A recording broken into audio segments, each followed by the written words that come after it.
எல்லாருக்கும் வணக்கம். பிக் பாஸில் இன்றைக்கான 3வது ப்ரோமோ வந்து ரிலீஸ் பண்ணியிருக்காங்க. இந்த ப்ரோமோ பொறுத்த வரைக்கும் விஜய் சேதுபதி என்ன கேட்குறாரு அப்படின்னா, இத்தனை நாளுக்குள்ளே இவங்களுடைய ஆட்டம் வந்து முடிஞ்சிருச்சு, இதோட அவங்களுடைய கேம் வந்து முடிஞ்சிருச்சு அப்படின்னு நினைக்கிறீங்களா அப்படின்ற மாதிரி கேட்குறாங்க. ஒரு சீட் இருக்குது, ஒன்றும் இல்லை, அந்த சீட்டில் இத்தனாவது டேஸ் அப்படின்னு போட்டிருக்கு.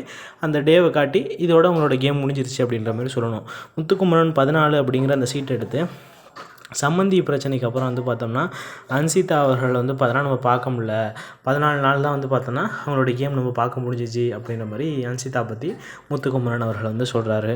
அடுத்து தர்சிகா வந்து 21 டேஸ் அப்படின்னு போட்டு அந்த கிங் அண்ட் குயின் டிவி, அதுக்கப்புறம் வந்து பார்த்தோன்னா ரஞ்சித்தை பார்க்க முடியல அப்படின்ட்டு தர்சிகா அவர்கள் வந்து சொல்கிறாங்க. ஓகேவா.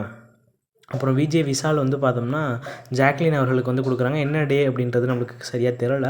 அதில் வந்து பார்த்தோன்னா லெவல்னு கத்துறாங்களே தவிர வந்து பார்த்தோன்னா மற்றபடி அவங்கள பற்றி எதுவும் சொல்கிறதுக்கு எதுவும் இல்லை அப்படின்ற மாதிரி அவர் சொல்கிறாரு. ஓகேவா.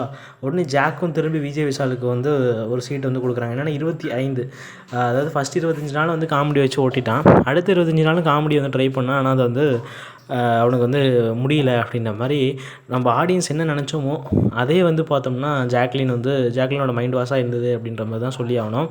ஓகே. ஃபஸ்ட் 25 நாள் காமெடி வச்சு ஓட்டிட்டான். அடுத்த 25 நாள் ட்ரை பண்ணான், அது முடியல. இடையில சகுனி மாரி நம்ம தர்சிகா வேறு பூந்துட்டாங்க இல்லையா, லவ் கண்டென்ட் வேறு, நீ கோடை வேறு எடுக்க போகிறாங்களாம். என்னென்ன பண்ண போகிறாங்கன்னு பார்ப்போம், வெயிட் பண்ணி பார்ப்போம். ஓகேவா. ஒன்றும் சொல்கிறதுக்கு இல்லைங்க. ப்ரோமோவில் வந்து பார்த்தோம்னா கண்டதை தூக்கிட்டு வந்துட்டு பார்த்தோம்னா தேவையில்லாமல் பேசிகிட்டு இருக்காங்க. பார்க்குறதுக்கு எரிச்சலாக வருது. பேசுகிறதுக்கு நிறைய விஷயம் இருக்குது, அதெல்லாம் ஸ்கிப் பண்ணிவிட்டு வந்து பார்த்தோன்னா ஒன்றுத்துக்கு உதவாத விஷயத்தெல்லாம் வந்து பார்த்தோன்னா பேசிக்கிட்டு இருக்காங்க. ஓகேவா. இது வந்து என்ன சொல்கிறதுன்னு தெரில. பிக் பாஸை நிறுத்தி போட்டு வந்து பார்த்தோன்னா வேறு ஏதாவது பொம்மை டிவி வச்சு பார்க்கலான்னு நினைக்கிறேன்.